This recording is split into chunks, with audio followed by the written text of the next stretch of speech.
Oh, good morning. Good morning. How are you this marvelous, fantastic morning? How are you? I am doing fantastic. I am doing great. I am doing marvelous. Why? Because my creator woke me up just like this morning, just the way I am. And when I opened up my eyes and I said, wow, I was chosen just for this day. I said, thank you, Lord. Thank you, Lord. Thank you, Lord. And I give him the honor, the praise, the hallelujah, the worship, but most importantly, the acknowledgement. So, with that being said, you should be doing the same thing. How did he wake you up this morning? Do you have enough courage to sit before millions or thousands or even one person just the way you are? And guess what? Many of you do. If you live with somebody or you wake up with somebody, they see you just the way you are, and you get to see them just the way they are. All right. And so that's the beauty of being authentic and transparent. I know y'all think I am cuckoo for Cocoa Pops, and I totally agree. Because of the God that I now know and have a personal relationship, listen, it doesn't matter what you think, what you say, or even how you feel about me. I love myself today because I know beyond a shadow of a doubt that my Creator loves me. So, with that being said, let me show you what I do next. So, I listen, y'all. I get my okay. I wash my face. Get them little cooties out the eyes, in the corners.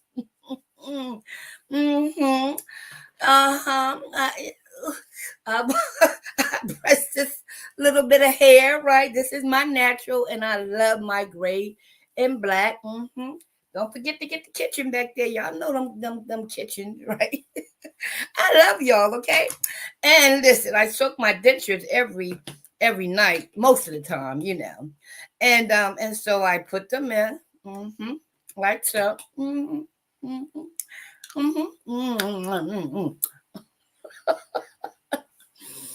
got to love me. I know y'all got to love me. One of the things that I found out about this journey called life is that no matter what cards life deals us on a daily basis, because I know that I've been set free and my job is to give hope to others. That's why I can sit before you and say, yes, I am free. So, welcome to the morning conversation with Edwina B. Free to hope, from recovery, emerge empowered to give hope to others. And that's really, my purpose, my calling, my destiny is to give hope to others, particularly those who suffer from co occurring disorders. And my obligation, now my honor, is to do prevention, intervention, and restoration, the holistic approach, right?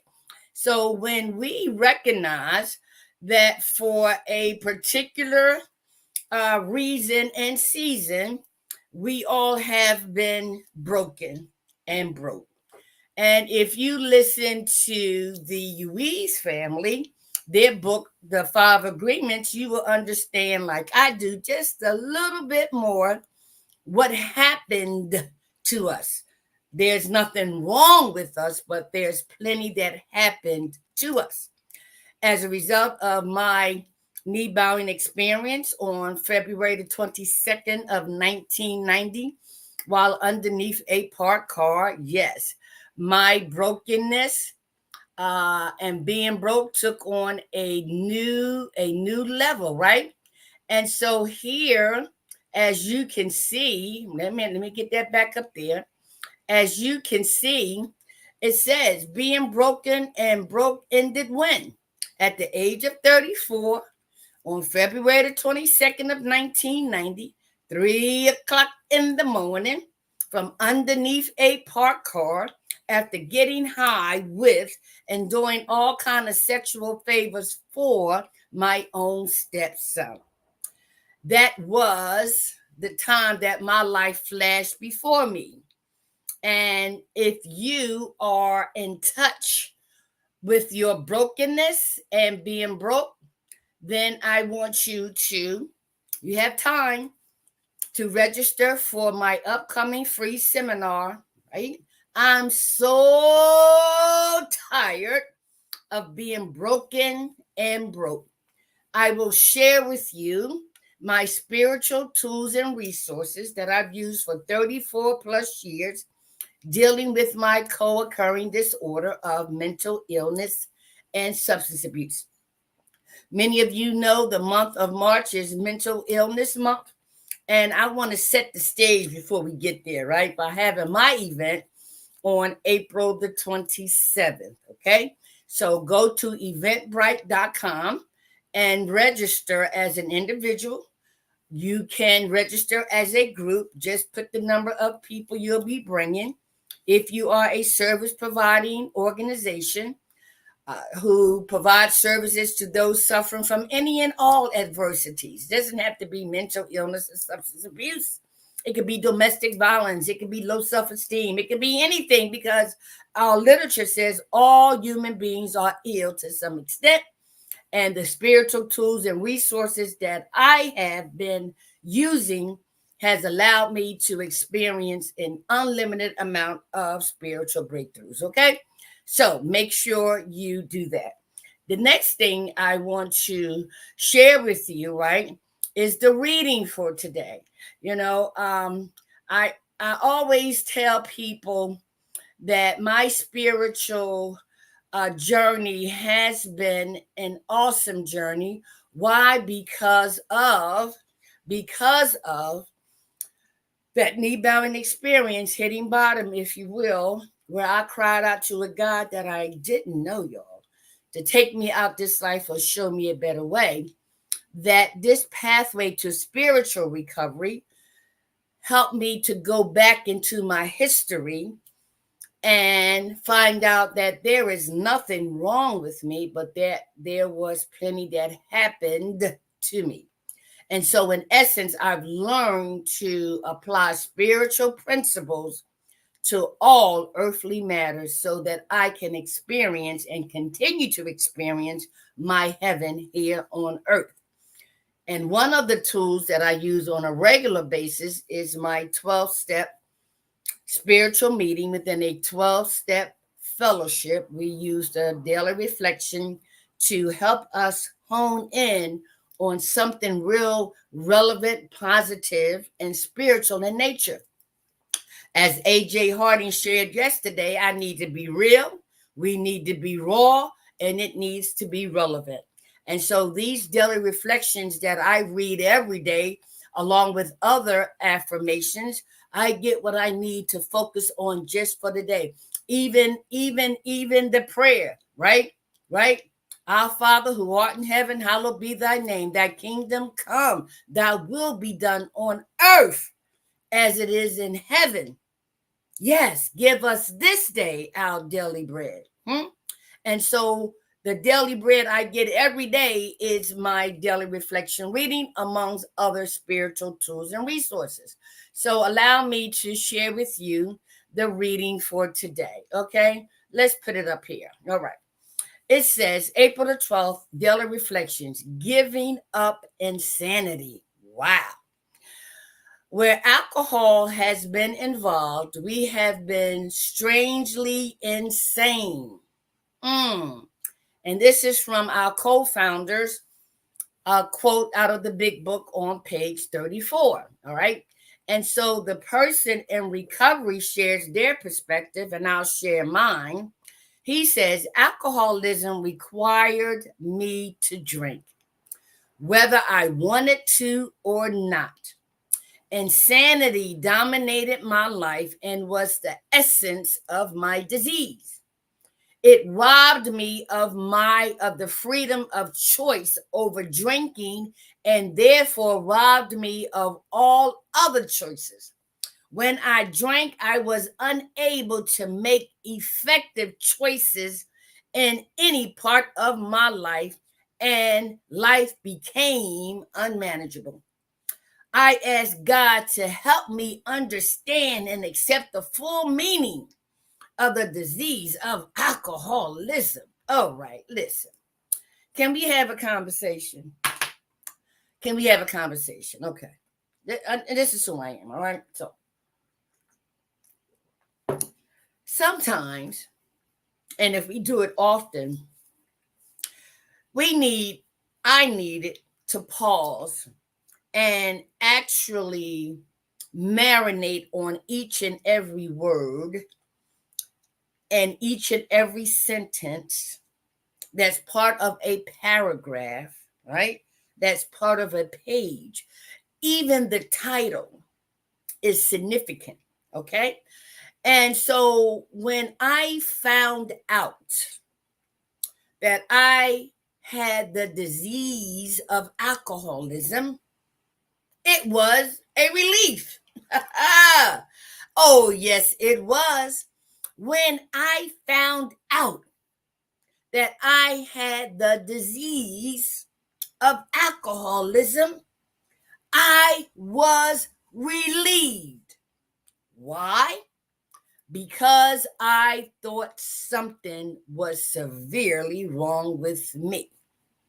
When you think of cancer, think of diabetes, when you think of heart disease, right? Huh? They are all diseases, right? Of the body, the mind, the spirit, all right, right. And so we have been afflicted with a number of diseases since man has been on this earth. Yes. What's so interesting is with the disease of alcoholism, when I got into this 12-step spiritual program, I understood that my disease is of a compulsion and obsession, an allergy, if you will. What do I mean by that? Okay. So let's dissect this baby for a minute, all right? So it says here, where alcohol has been involved, we have been strangely insane. Can you relate to that? Are you a person with the disease of any form, right? And once our mind grasps that we have a disease, we transform. Yes, we do. We transform.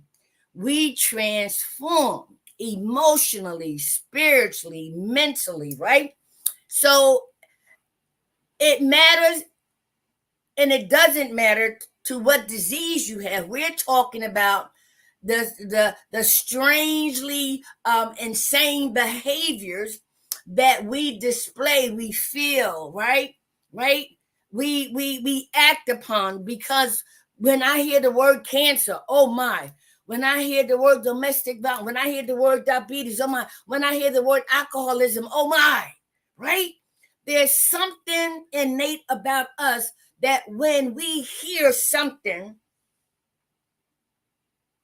and of a negative nature, we like, oh, wow.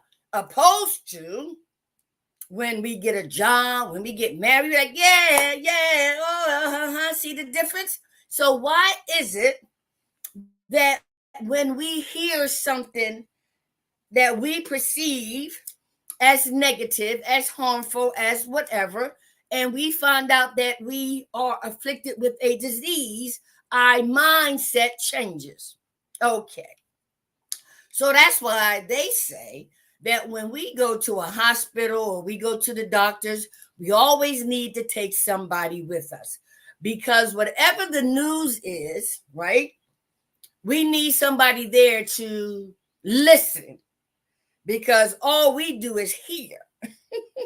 You got cancer. You an alcoholic. You a drug addict. You have the disease of alcoholism. You're this, you're that, you're that. And you be like, I don't, what did you say? What, what?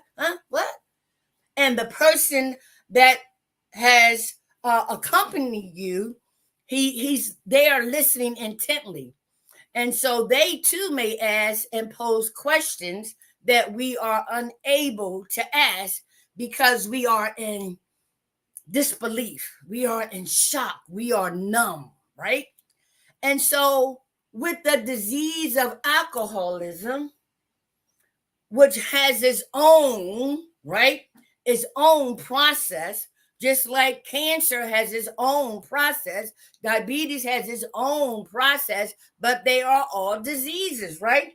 Of the spiritual nature, of the physical nature, of the mental nature, yes. And it affects our lives. And most times, if not all the time, our lives become unmanageable just for a little bit. Because I am in my head. What I gotta do? What I gotta? Oh yeah. Oh yeah. Right. And so all of a sudden, depending upon where we are spiritually or not, our humanness takes hold of us. Our humanness takes hold of us first. We react in a humanistic way because that's what we're used to doing. And so we are blinded for a time. I don't know how long. God is on sacred time, man is on secular time.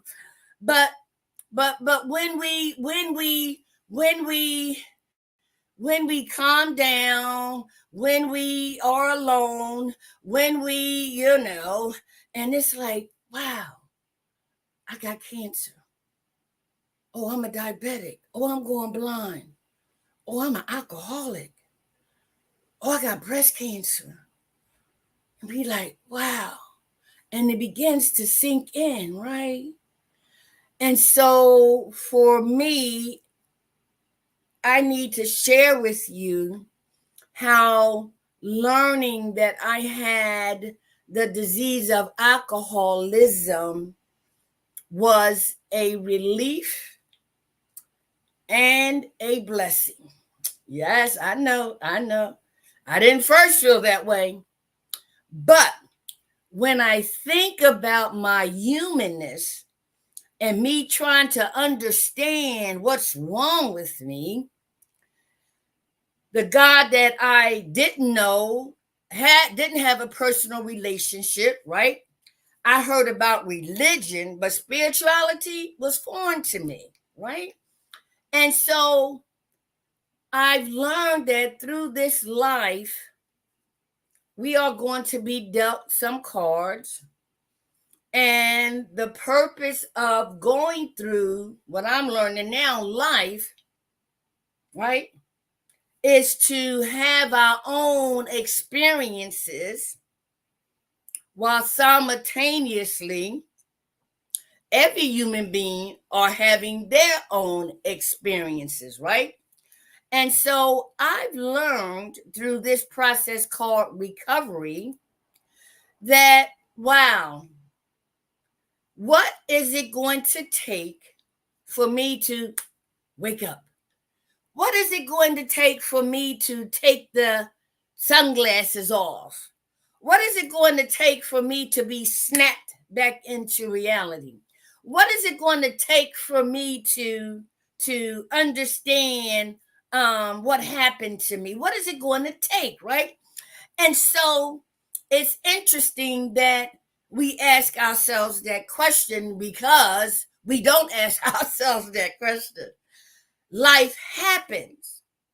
And so when life happens, we can only draw on our own experience and the experience of others, as the Louise family talks about, how to react to news, how to react to situations and circumstances. In other words, most of our behaviors are learned. I learned to be fearful. I learned to have doubt. I learned to be a thief. I learned to be a liar. I learned. And who did I learn from? Okay. Hmm. The people in my immediate circle, my family, my community, and society at large. We are like a sponge, right?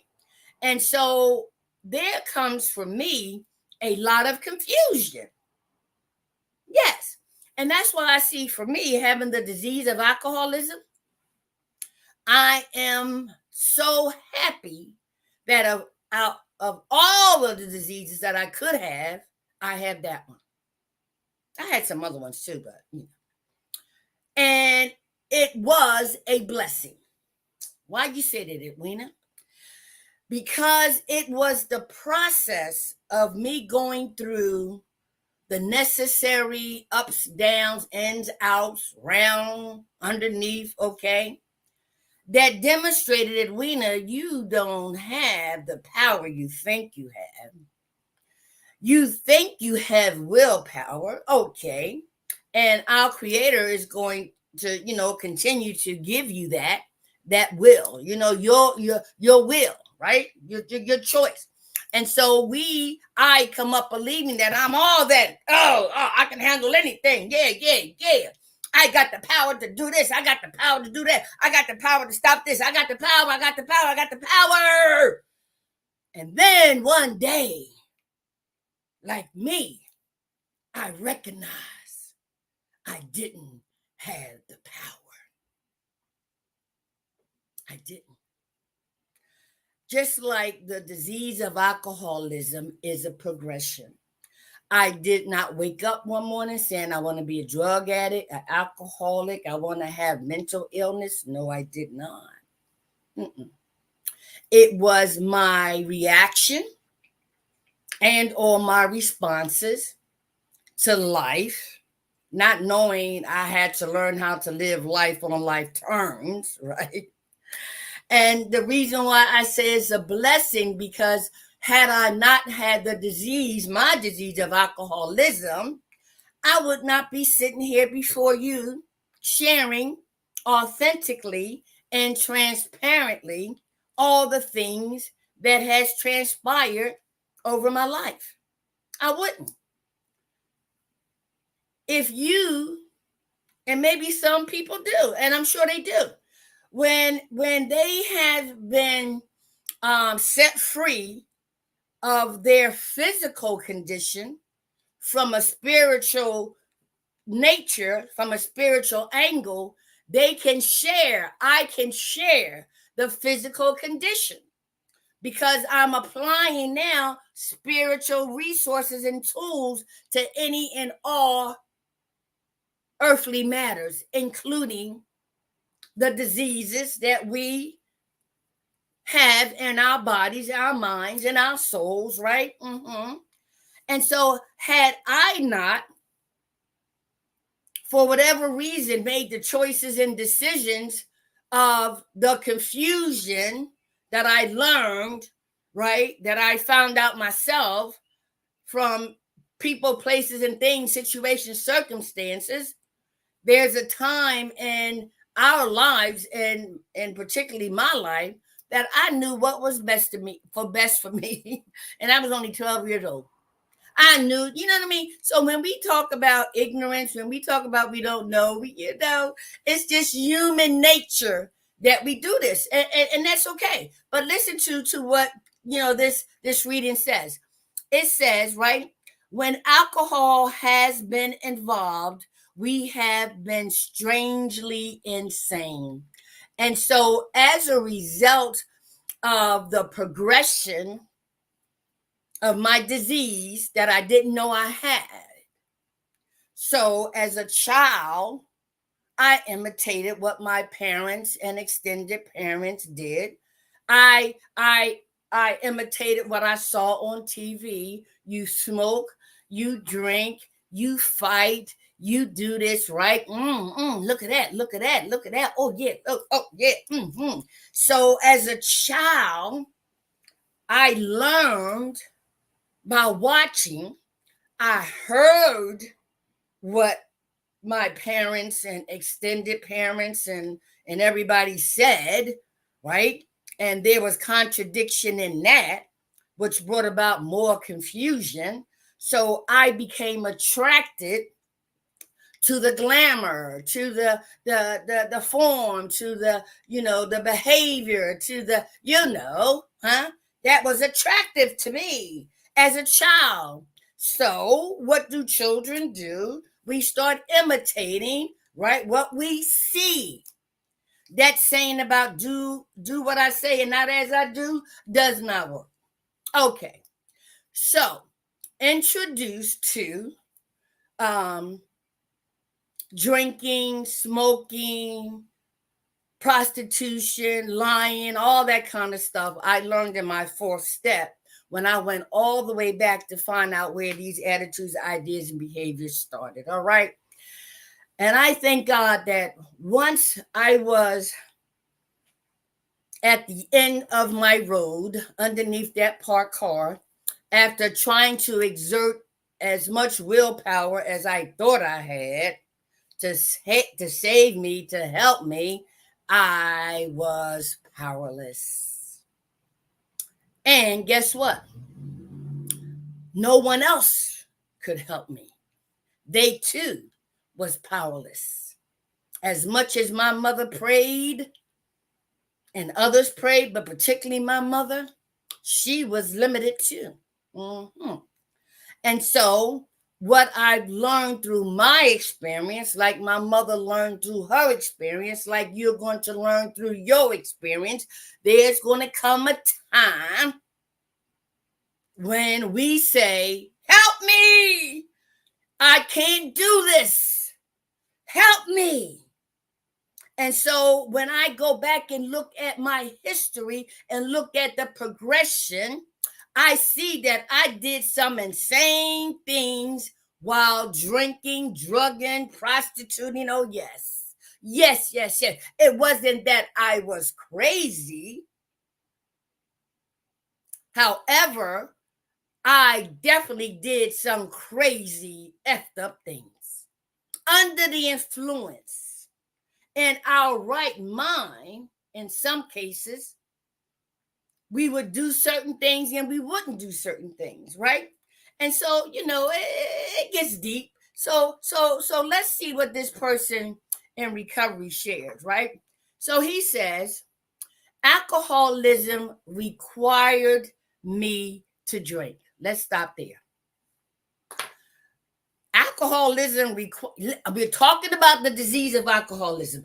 Alcoholism required me to drink. So that meant I lost all willpower to stop. I did not know about the disease of alcoholism. But when we learn that we have a obsession and a compulsion about some things, it could be alcohol, it could be shopping, it could be sex, right? The obsession, thinking about it, right? And once we get it, the compulsion to do more, more, more, more. Yes. So that disease is making me drink. That disease is making me shout. That disease is making me the disease of alcoholism. Yes. Yes. So I understand and can relate to that statement. It is true. So what else he says? He says, alcoholism required me to drink, whether I wanted to or not. Oh my God. Oh, oh, oh. When the obsession and the compulsion hits those who are afflicted with the disease of alcoholism, addiction, no matter what we think, no matter what our intentions are, once that disease has a hold of us, we're going to drink whether we want to or not. Under the lash of alcoholism, under the lash, you will submit or you will die. Yes. I don't know about your disease, but I know about my disease of alcoholism, and I relate to everything this gentleman says. alcoholism. Yes, alcoholism, right? Required me to drink, whether I wanted to or not. I shared yesterday in a meeting, I gotta go, right? That this is just the body, right? This is the vessel.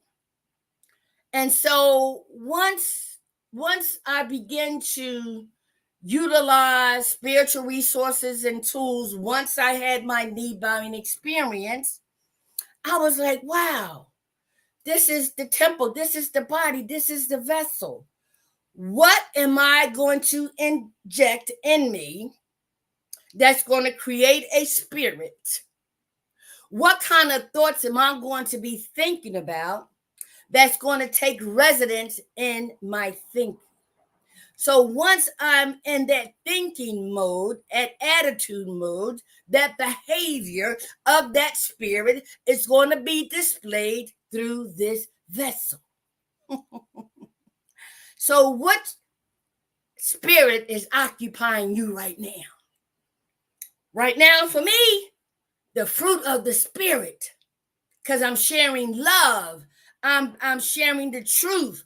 I'm sharing tolerance, patience, all of that, right? It's coming through this body. But the most important thing is that I've been set free to love and practice loving unconditionally. So I know now I used to be a hustler for the devil. Oh, yes. Woo, Lord have mercy. But through my knee bowing experience and utilizing these spiritual tools and resources, I'm a hustler for my God. Oh, yes.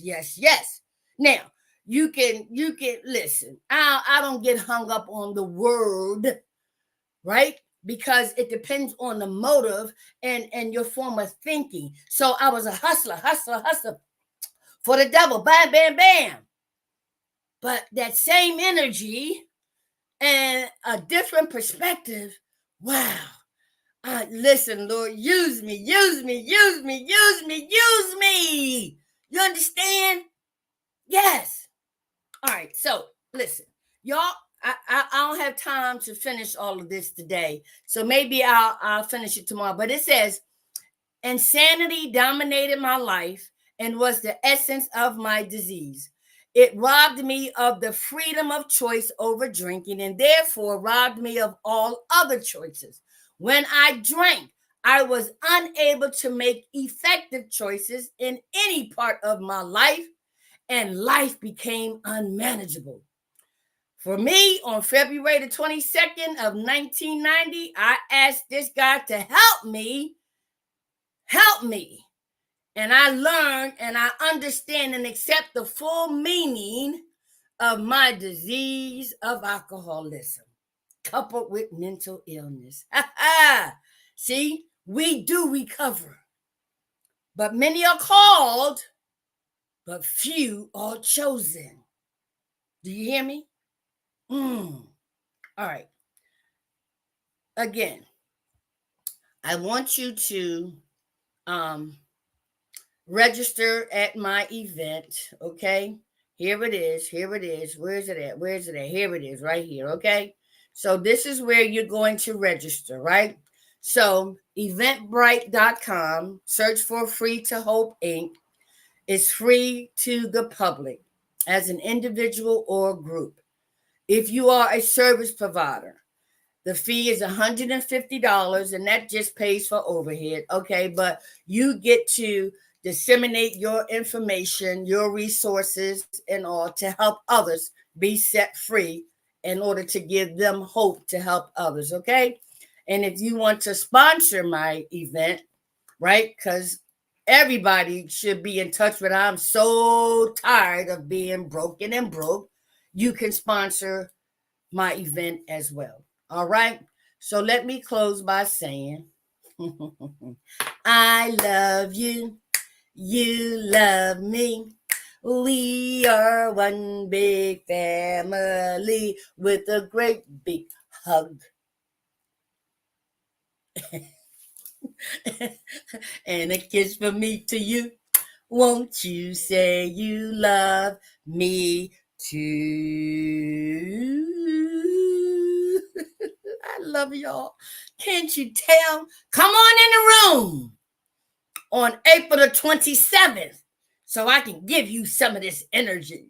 At 68 years old, thank God he's on sacred time and not secular time, because listen, age ain't nothing but a number. If it's God's will that we are joined again tomorrow, because usually I don't do the weekends, right?